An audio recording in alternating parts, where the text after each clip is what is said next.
Title: House Where Time Forgot. The clock never ticked. There's a house in Vermont, off the winding trail near the forest where the birch trees whisper secrets, that does not keep time. The clocks inside it are frozen, each one stopped at a different hour, like snapshots of someone's forgotten breath. Locals call it the Still House. Tourists don't visit, GPS doesn't find it, only the lost do. And that is how Adrian found it. Or maybe how it found him. Part 1: The Man Who Lost His Voice. Adrian Vale was a poet once, a good one. The kind who could hold a room captive with nothing but a whisper. Then the accident happened. A car crash on Highway 89. Black ice. 2 vehicles. 1 drunk driver. 2 heartbeats stopped. His fiancée, Lauralee, died on impact. Adrian lived, but his voice didn't. It wasn't the vocal cords. It was deeper than that. The kind of silence that grows roots, builds walls, and locks doors from the inside. Part 2: A Map with No Compass. Grief has no roadmap. It doesn't care about your career, your deadlines, or the way people look at you with pity and say, "Time heals all wounds." Time does not heal. Time sits with you in the dark and dares you to scream. Adrian didn't scream. He packed a duffel bag, wrote a note his publisher would never read, and drove north until the GPS went gray. And then the rain came, and then the road ended, and then the house appeared. Old, wooden, breathing. Part 3: The Door That Opened Itself. Adrian stood before the house with rain dripping off his hair like the seconds he no longer counted. The front door opened before he knocked. It creaked like a sigh. No one was inside. No lights. No heat. Just furniture covered in white sheets and walls lined with clocks, each one different. Cuckoo clocks, grandfather clocks, pocket watches. All stopped. He should have turned back, but he didn't. He stepped in, and the door closed behind him. Part 4: The Woman in the Photograph. The house smelled of forgotten dreams and lavender. He found the living room, removed the sheet from an old velvet chair, and sat. Above the fireplace hung a massive painting, not a photograph, not quite, of a woman. She had chestnut hair, eyes like oceans before a storm, and a Mona Lisa smile that made you feel like she knew your secrets. Beneath the frame, a brass plate read, "Isabel." That night, Adrian slept on the couch, and for the first time in months, he dreamed. Part V: The Walls That Whispered. In the dream, Isabel walked through the house. Her footsteps made no sound, yet every clock ticked with her passing. She didn't speak, but she sang. A lullaby, in French, soft and haunting like lace burning in slow motion. When Adrian woke, he found the sheets removed from all the furniture, the fireplace lit, tea steaming on the table, and the clocks all ticking. Part 6: The Ink That Returned. Adrian hadn't written a word since Lorelei died. But that morning he found a journal waiting beside the tea, leather-bound, soft, familiar, and inside it, a single sentence in his handwriting. "She isn't gone. Not if you still remember." His fingers trembled, his breath caught. He opened to the next page. Blank. He picked up the pen, and for the first time in forever, he wrote. Part 7: Conversations with Silence. Days blurred. He didn't question how the fridge stayed full, or how the sheets changed themselves, or why Isabel smiled differently every day in the painting. She changed. Some days, she wore her hair up. Others, a braid down her shoulder. One morning, she looked away from him completely. Each shift felt intentional. Each night, he dreamed of her walking, and each morning, he wrote. Part 8: The Letter in the Piano. It was the 7th day when Adrian found the piano. Tucked in the parlor room, buried under 2 sheets and time itself. He removed the cloth, revealing ivory keys aged with stories. Inside, in the music stand, was a letter. Old. Handwritten. "If you've come to forget, you will, but only after remembering what matters most." It wasn't signed, but the handwriting matched his.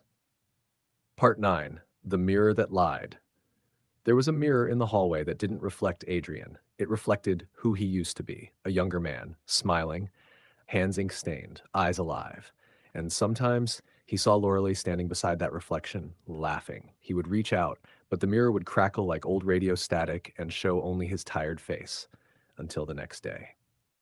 Part X: When Grief Becomes a Ghost. Adrian came to realize that the house wasn't haunted by spirits. It was haunted by memory, by emotion, the kind that lives under the floorboards and hides in the creaks. He wasn't alone. Not because someone was there, but because something still was. Part Teams: The Portrait That Breathed.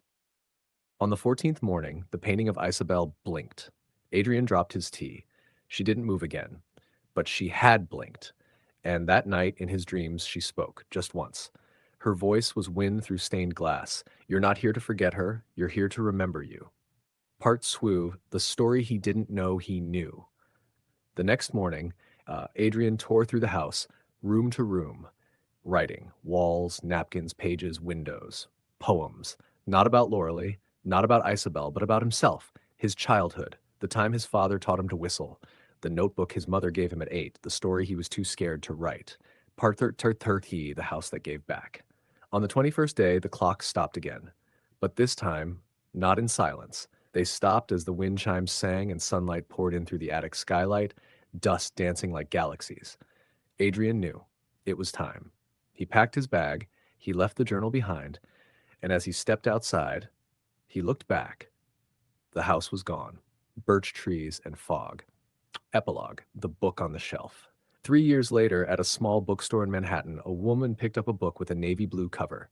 It was called The House Where Time Forgot by Adrian Vale. Inside the jacket was a photo of him, smiling, whole. On the dedication page, 4 words, to Loralee and Isabel. The woman looked around. No clerk, no receipt. She brought it home anyway. And that night, she dreamed of clocks and music and a woman in a portrait who never blinked again.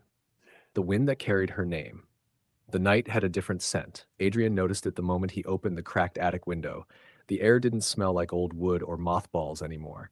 It smelled like lavender and ink. Something was shifting. The painting of Isabel had vanished. Not just changed, not just moved. Gone. In its place, above the fireplace, hung a blank canvas, stretched tight, clean, white as snowfall under a moonlit sky. He stared at it. It stared back. There was no explanation, no letter, no whisper, just the loud silence of the house waiting. So Adrian did what his soul hadn't done in years. He picked up a brush. He mixed the colors from a palette that shouldn't have been there, crimson, cobalt, ash gray, sunlight gold, and began to paint. He didn't know what he was painting. His hands moved faster than his mind, like someone else inside him knew what had to come out. There was no form at first, just emotion, a slash of red, a drop of shadow, a burst of yellow like a breath. Each stroke was a word unsaid, a moment unlived, a scream unfelt.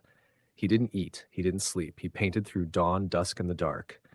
And when it was done, he stepped back and he saw her, not Loralee, not Isabel, himself, but not the version that walked into the house 21 days ago. This was the version that had survived grief, that had cried at 2 a.m., that had fought off guilt like a storm. It was a portrait of rebirth. XV, the echo beneath the floorboards. That night, Adrian didn't dream, not of Isabel, not of Loralee, not of pain. Instead, he dreamed of a sound, a deep, pulsing sound beneath the floorboards, like a heartbeat trapped in oak. Thump, thump, thump. He awoke with sweat on his forehead and the taste of metal on his tongue. Something in the house had changed. He went to the hallway, the one where the mirror had always lied. Only now, the mirror was honest. He looked into it and saw himself, not a version, not a ghost, just Adrian, tired, grizzled, real. And behind him, Loralee, no longer dead, not alive either, just there. She smiled the way she used to when he read her bad poetry, tilted her head like she always did before falling asleep on his shoulder. She didn't speak, but the message was loud. It's time. He turned, expecting her to vanish. She didn't. Instead, she reached out and placed something in his hand. A compass, small, brass, glowing. Its needle didn't point north. It pointed downward. 6. The door with no hinges. Adrian had explored every part of the house, or so he thought, but he had never gone beneath it. Now, with the compass trembling in his palm, he followed its pull, back through the parlor, past the library where poems he never wrote waited in dusty journals, through the kitchen where the fridge still hummed without power, to the cellar door. He hadn't noticed it before. There were no hinges, no handle, just wood. He placed his hand on it, and it sighed open. Darkness greeted him, not empty darkness. Alive, darkness. He stepped down the stairs one at a time, his breath the only thing louder than the wood creaking beneath his feet. The air grew thick, ancient, and then the room appeared, circular, stone walls, at its center a pedestal, and on it a box. Not ornate, not locked, simple. He opened it, Inside, a torn photograph of him and Lorelei burned at the edges, a crumpled page that read, "What we bury, we carry. What we face, we free." He fell to his knees because it wasn't just a cellar, it was his soul, and he had finally come home. Sefton, when the clocks begin again. Adrian stayed in the cellar for hours, maybe days. He cried, he laughed, he spoke, actually spoke to no one and to everyone looking at. He read the journals again, the ones he thought he never wrote. They were filled with stories of a man drowning and building wings at the same time. At some point, he climbed back up. The house didn't groan anymore. It hummed. Every clock had begun ticking, not in unison, but in harmony. His painting, now shimmered in the light. A golden ribbon danced across it as if to say, "Yes, you've arrived." He went to the mirror again. This time, Lorelei wasn't there. She didn't need to be. He whispered, "Thank you," to the house, to himself, to the silence. He stepped outside, and for the first time, the forest didn't feel like an ending. It felt like a beginning.